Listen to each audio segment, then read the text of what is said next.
A common sense recap of the day's biggest stories. It's John Catsimatidis and Rita Cosby. Katz and Cosby on 77 WABC. Now we got Miranda Devine. Yes, we do. The great New York Post columnist. Miranda, you wrote a column. It says the tragic Ashlii Babbitt and the buried January 6th truth. Take it away.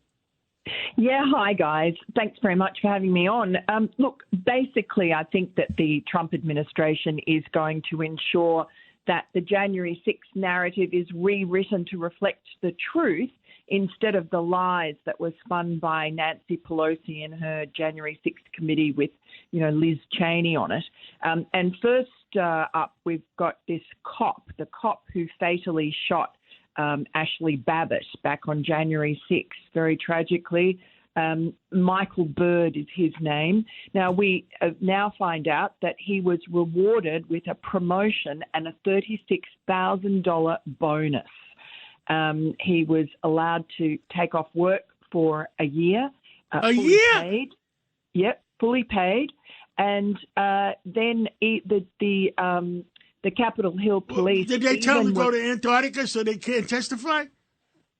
Yeah, well, exactly. I mean, I think he'll have to testify. And now, the Barry Loudermilk, who's the Republican rep who leads this subcommittee on oversight that's looking into the whole circumstance of January 6th, wants him to testify and has sent a letter to the current commissioner or chief of the Capitol Police demanding answers about this very cushy treatment, much kinder than to any of the other police officers from the Capitol Police who were caught up in the January 6th. A lot of them got $8,000 bonuses for their work on that day. Why he got $36,000. On top of that, I'm told that there is no police service in the entire country that would have put up with or allowed an officer who had shot someone fatally to have this kind of treatment. Horrible. I mean, there was none of it was public. We don't know exactly what happened. There was no disciplinary action, and he was treated with kid gloves.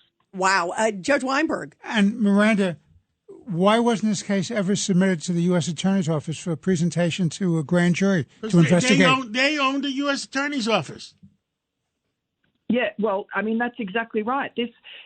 Everything about January 6th, including the fatal shooting of Ashlii Babbitt, is very unusual. None of it is what you would have anywhere else. The Capitol Police is kind of a law unto itself. I mean, because the boss was really Nancy Pelosi and Mitch McConnell, the Capitol Police Board, and they also had the power to stop Stephen Sund, who was then the Capitol Police Chief that became the scapegoat for Nancy Pelosi.